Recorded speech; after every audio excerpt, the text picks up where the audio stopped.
తెలంగాణ ప్రభుత్వం కీలక ఉత్తర్వులు. రాజ్ భవన్ పేరు మార్పుకు గ్రీన్ సిగ్నల్ ఇచ్చిన రాష్ట్ర ప్రభుత్వం.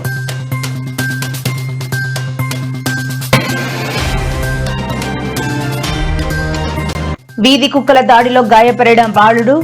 స్పందించిన సీఎం రేవంత్ రెడ్డి తక్షణమే సాయం అందించాలని ఆదేశాలు జారీ.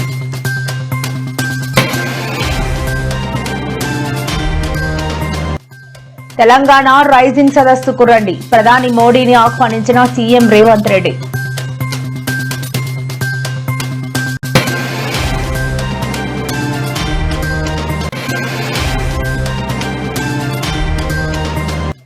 నేడు నల్లజర్లలో రైతుల ముఖాముఖి కార్యక్రమంలో పాల్గొన్న ఏపీ సీఎం గతంలో వ్యవసాయం చేశారు, ఇప్పుడు రాజకీయం చేస్తున్నాను అంటూ స్పష్టం.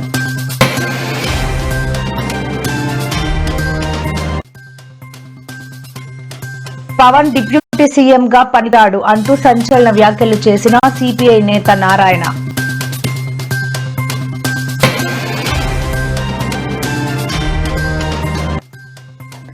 గంటకు 3 కిలోమీటర్ల వేగంతో కదులుతున్న వాయుగుండం పలు జిల్లాలకు అతి భారీ వర్షాలు పడే అవకాశం వెల్లడించిన వాతావరణ కేంద్రం.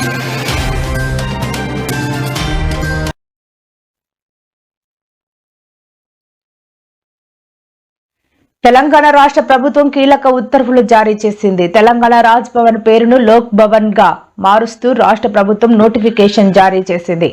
అన్ని రాజ్ భవన్లను లోక్ భవన్ గా మార్చాలని కేంద్ర ప్రభుత్వం సూచించింది. ఈ నేపథ్యంలో రాష్ట్ర ప్రభుత్వం అందుకు అనుగుణంగా ఉత్తర్వులు జారీ చేసింది. వలసవాద వాసనలను తుడిచిపెట్టే ఉద్దేశంతో భాగంగా రాజ్ భవన్, రాజ్ నివాసుల పేర్లను లోక్ భవన్, లోక్ నివాసులుగా మార్చే అంశాన్ని పరిశీలించాలని గవర్నర్లు, లెఫ్టినెంట్ గవర్నర్లకు సూచిస్తూ కేంద్ర హోం మంత్రిత్వ శాఖ లేఖ రాసింది. అందుకు అనుగుణంగా పశ్చిమ బెంగాల్, తమిళనాడు, గుజరాత్, అస్సాం, కేరళ, త్రిపుర, ఒడిశా తదితర రాష్ట్రాలు ఉత్తర్వులు జారీ చేశాయి.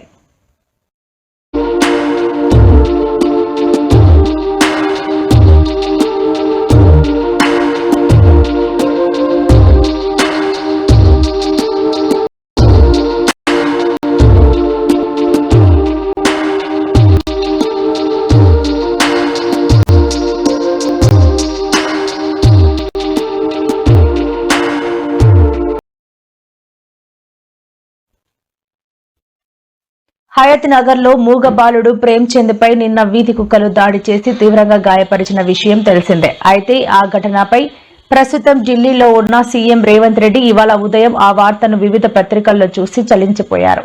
బాలుడి పరిస్థితిపై తీవ్ర ఆవేదన వ్యక్తం చేస్తూ సీఎంఓ అధికారులకు సూచనలు, సంచలన ఆదేశాలు జారీ చేశారు. గాయపడిన బాలుడికి మెరుగైన వైద్యం, తక్షణ సాయం వెంటనే అందజేయాలని సూచించారు. తక్షణం వీధి కుక్కల కట్టడిపై అధికారులు చర్యలు చేపట్టి ఇలాంటి ఘటనలు పునరావృతం కాకుండా చూడాలని ఆదేశించారు.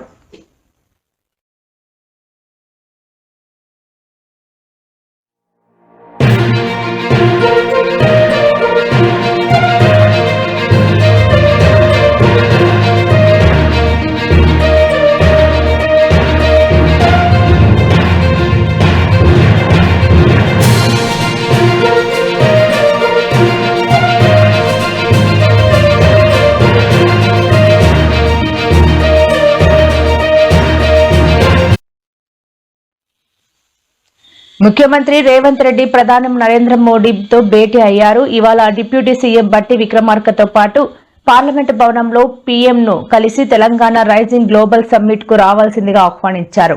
ఈ సందర్భంగా గ్లోబల్ సమ్మిట్ గురించి రేవంత్ రెడ్డి ప్రధానికి వివరించారు. అంతకుముందు కేంద్ర ఐటీ, రైల్వే శాఖ మంత్రి అశ్విని వైష్ణవ్ ను ముఖ్యమంత్రి రేవంత్ రెడ్డి ఆహ్వానించారు. పార్లమెంట్లో కేంద్ర మంత్రిని సీఎం కలిశారు. ఈ సందర్భంగా సమ్మిట్ లో ఆవిష్కరించనున్న విజన్ డాక్యుమెంట్ గురించి కేంద్ర మంత్రికి సీఎం వివరించారు. సీఎం వెంట ఉప ముఖ్యమంత్రి మల్లు భట్టి విక్రమార్క, ఎంపీలు డాక్టర్ మల్లు రవి ఢిల్లీకి వెళ్లారు.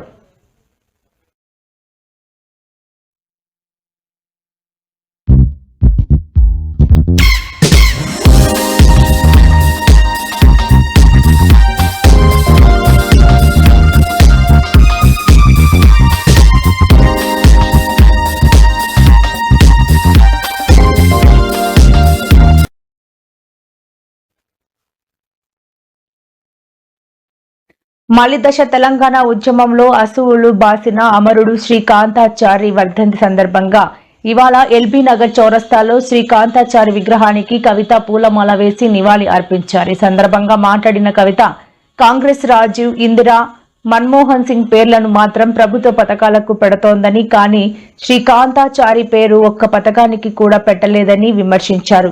కాంగ్రెస్ ప్రభుత్వం ఉద్యమకారులకు ఇస్తామన్న 250 గజాల స్థలం, పెన్షన్ గుర్తింపు కార్డులు ఇవ్వాలని, దీనిపై డిసెంబర్ 9 నాడు సీఎం రేవంత్ రెడ్డి ప్రకటన చేయాలని డిమాండ్ చేశారు. లేదంటే ప్రభుత్వం భూములు చూసుకుని ఉద్యమకారులకు పంచి పెడతామని, ఆ భూముల్లో జాగృతి జెండాలు పాతుతామని హెచ్చరించారు. ఎల్బీ నగర్ అంటేనే కంప్లీట్ గా ఉద్యమానికి పూరిటిగడ్డగా చెప్పొచ్చు. తెలంగాణ ఉద్యమంలో కేసీఆర్ గారు నవంబర్ 29 నాడు ఎప్పుడైతే దీక్ష కూర్చున్నారో అదే రోజు మరి శ్రీకాంతాచారి తమ్ముడు ఆనాడు ఆత్మ బలిదానం చేసుకోవడం జరిగింది. ఆ తర్వాత హాస్పిటల్లో ఉంచి తమ్ముడిని కాపాడుకునే ప్రయత్నం ఎంత చేసినా కూడా అది సాధ్యపడక డిసెంబర్ 3వ తారీఖు నాడు మరి తను ప్రాణాలు వదిలిన విషయం కూడా మనందరికీ తెలిసిందే.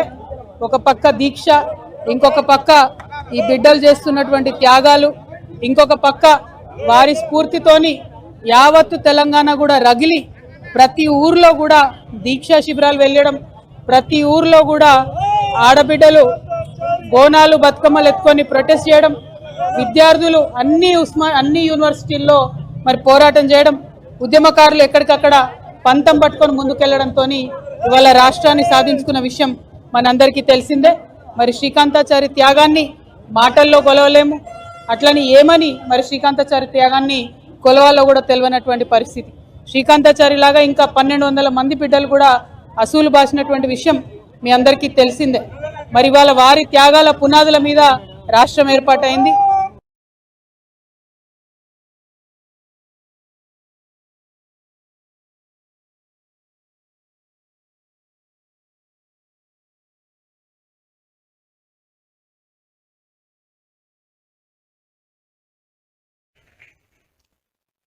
హిందూ దేవుళ్లపై ముఖ్యమంత్రి రేవంత్ రెడ్డి వివాదాస్పద వ్యాఖ్యలు రాష్ట్రంలో దుమారం రేపుతున్నాయి. నిన్న గాంధీ భవన్ లో నిర్వహించిన పీసీసీ కార్యవర్గ సమావేశంలో ఆయన మాట్లాడుతూ, హిందువులకు 3 కోట్ల మంది దేవుళ్లు ఉన్నారని ప్రశ్నించారు.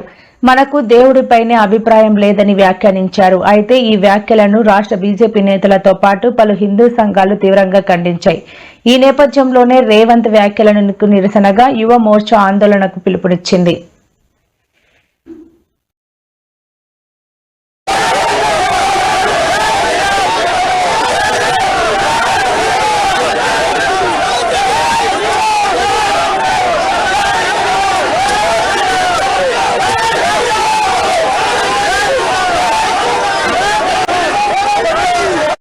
హిందువులలో ఎన్ని దేవతలు ఉండ్రు? ఎంతమంది దేవుళ్ళు? 3 కోట్లు ఉండ్రా?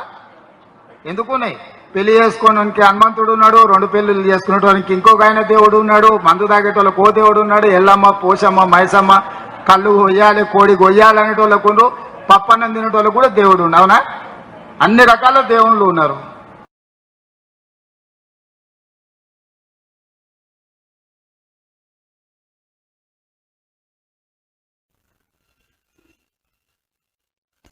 గతంలో తాను వ్యవసాయం చేసేవాడినని, ప్రస్తుతం రాజకీయం చేస్తున్నానని ముఖ్యమంత్రి చంద్రబాబు నాయుడు అన్నారు. నల్లజర్లలో రైతుల ముఖాముఖి కార్యక్రమంలో ముఖ్యమంత్రి మాట్లాడారు.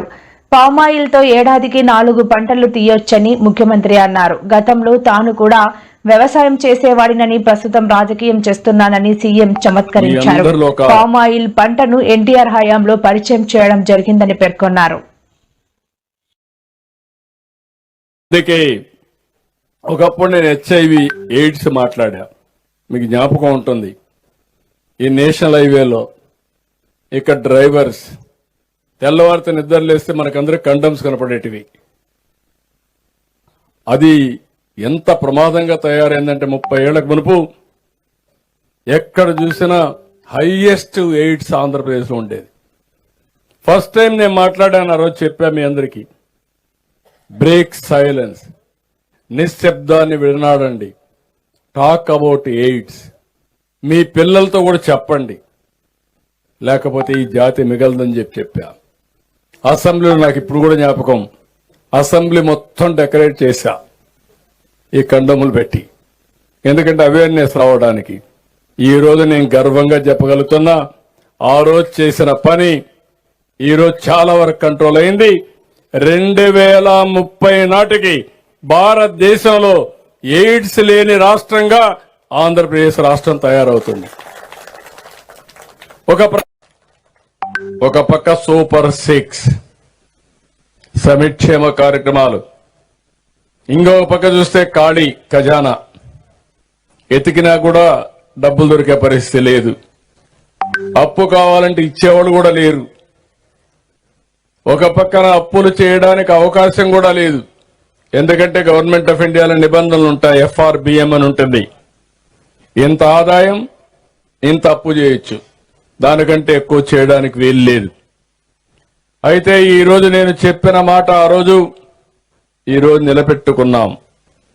సంక్షేమ కార్యక్రమాలన్నీ కూడా ఈ రోజు మీలో ఇంత సాటిస్ఫాక్షన్ ఉందంటే, మీరు ఇంత ఆనందంగా ఉన్నారంటే, మొన్న అన్నదాత సుఖీభవ మీ అకౌంట్ లో పడింది కాబట్టి కంటే ముందు ఎక్కడ కూడా ఏ రోడ్లో కూడా పార్ట్ హోల్ ఉండడానికి వీలు లేదు. అది స్పష్టమైన ఆదేశాలు ఇచ్చి అడ్మినిస్ట్రేషన్ ని పరిగెత్తిస్తున్నాం.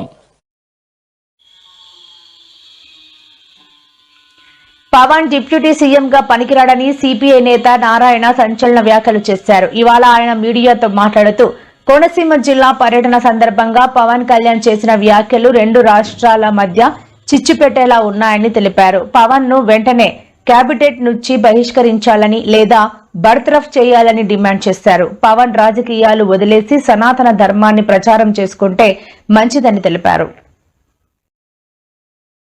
చూశాను అఖండ 2కి ఆంధ్రప్రదేశ్ ముఖ్యమంత్రి పవన్ కళ్యాణ్ గారిని బర్తరఫ్ చేయవలసిందిగా కోరుతున్నాను.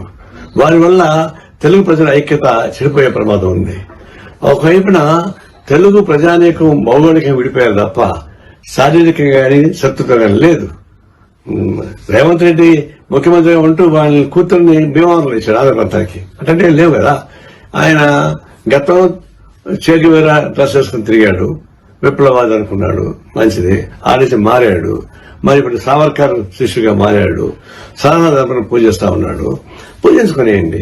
ఇప్పుడు ఆయన సనాతన ధర్మం మునిగిపోయాడు కాబట్టి ఆ మాట వస్తా ఉంది. ఇది దిష్టి తగిలింది అని చెప్పేసి మాట వస్తుంది. అది సనాతన ధర్మం నమ్మేవాడు అట్లా మాట్లాడుతూ ఉంటారు. అంటే ఆయన స్వేచ్ఛగా తిరగమని చెప్పండి, సనాతన ధర్మాన్ని పూజాల్సిన తిరగమని చెప్పండి, గుళ్ళు తిరగమని చెప్పండి, హాయిగా ఉంటుంది, హాయిగా మంచిది. అని కానీ రాజకీయ నాయకుడు కానీ తగడు ఉప ముఖ్యమంత్రిగా ఉంటే రాష్ట్ర ప్రజలకు ఉపయోగపడదు కాబట్టి తక్షణం వారిని బర్తరఫ్ చేయవలసిందిగా కోరుతా ఉన్నాను. ఇప్పుడే చూశాను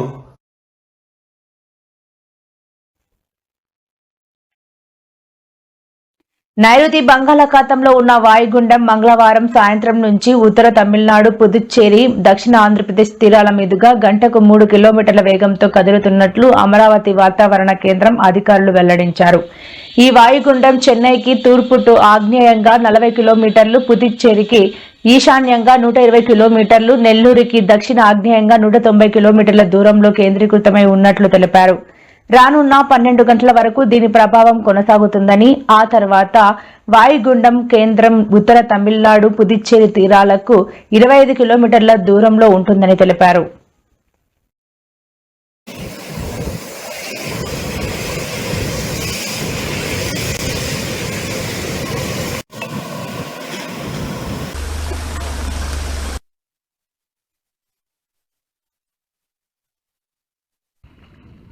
పర్యటన ఫ్లైట్ ఖర్చులపై కూటమి నేతలు చేస్తున్న విమర్శలు ఆయన స్ట్రాంగ్ కౌంటర్ ఇచ్చారు. మంత్రి లోకేష్ డిప్యూటీ సీఎం పవన్ కళ్యాణ్ విమానాల్లో తిరిగేందుకు వారానికి 20 లక్షలు అవుతోందని పెర్ని నాని ఆరోపించారు. ఆ డబ్బులు ఎవరు కడుతున్నారో చెప్పాలని డిమాండ్ చేశారు. ప్రజల సొమ్ము ఖర్చు చేయకుండా లోకేష్ పవన్ కళ్యాణ్ తిరుగుతున్నారని అంటున్నారని, ఇన్నిసార్లు తమర్ని తిప్పుతోంది ఎవరో చెప్పాలన్నారు. లోకేష్ పవన్ తిరిగితే విమానాల ఖర్చు ఎవరు పెడుతున్నారో బయట పెట్టాలన్నారు.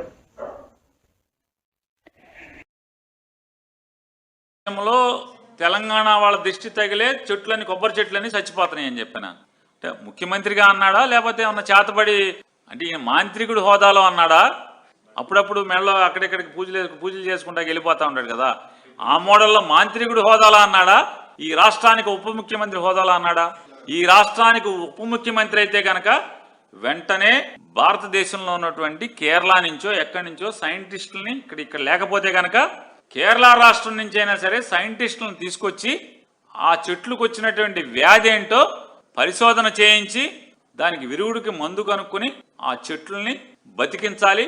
తద్వారా రైతులు చచ్చిపోకుండా జీవం పోయాలి, చెట్టుకి పోయాలి, కోనసీమ రైతుకి పోయాల్సింది పోయి చేతపడి నేర్చినటువంటి మాంత్రికుల్లాగా ఆడి దిష్టి తగిలింది ఈడి దిష్టి తగిలింది దిష్టిలు తగులుతాయా?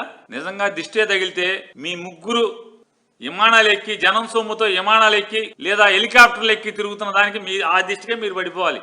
వైజాగ్ లో ఎకరా 50 కోట్లు విలువ చేసేటువంటి ఎకరం భూమిని 90 పైసలకు తీసుకుంటున్నటువంటి వర్సా సిర్సా బుర్సా ఇట్లాంటి కంపెనీలు వాళ్ళు పెడుతున్నారా? ఎవరు డబ్బులు కడుతున్నారు? ఛాలెంజ్ చేస్తున్నాను. నయా పైసా ప్రజల సొమ్ము లేకుండా తిరిగితే మీ అకౌంట్ లోంచి డబ్బులు కడుతున్నారా? హెరిటేజ్ నుంచి కడుతున్నారా? పవన్ కళ్యాణ్ గారు జేబులోంచి కడుతున్నారా? బయట పెట్టండి. ఆ విమానాలు ఖర్చు ఎవరు పెడుతున్నారు? గంటకి 5.5 లక్షల రూపాయలు అవుతుంది. విమానం మీరు ప్రయాణం చేయాలంటే మీరు హైదరాబాద్ నుంచి విజయవాడ రావాలంటే కనుక 10 లక్షల రూపాయలు అవుతుంది.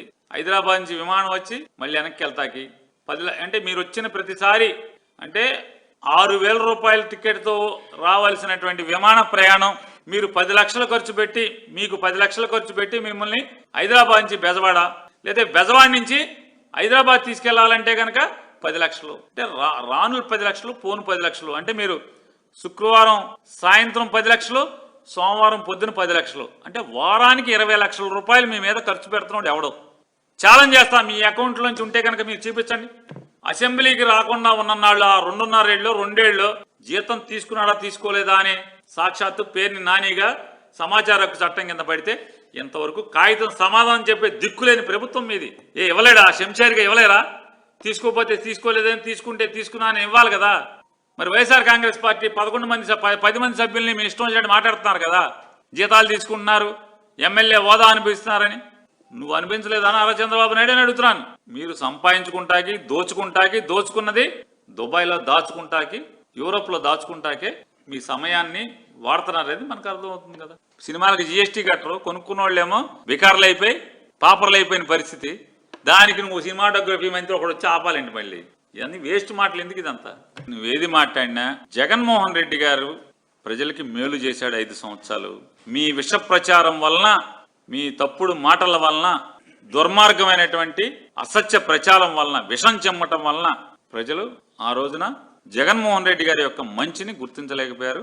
6 మాసాలు తిరిగేప్పటికి మీరెన్ని పాపాలు చేశారు, ఎంత విషం చిమ్మారో ప్రజలు గమనించారు. కాబట్టే ఇవాళ మన కళ్ళకి గంతలు కట్టి విషం చిమ్మి ఒక మంచోడిని మనకి ముఖ్యమంత్రిగా కానివ్వకుండా చేశారనేది ప్రజలు ఫీల్ అవుతున్నారు. ఖచ్చితంగా ప్రజలు చంద్రబాబు నాయుడు, పవన్ కళ్యాణ్, లోకేష్, మోడీ అందరూ కలిసి వచ్చినా కూడా జనం గుండెల్లో జగన్ పట్ల ఉన్నటువంటి ప్రేమని తగ్గించడం వీళ్ళ తరం కాదనేది ఆయన గుర్తించే రోజు త్వరలోనే వస్తుంది. కంగారు లేదు.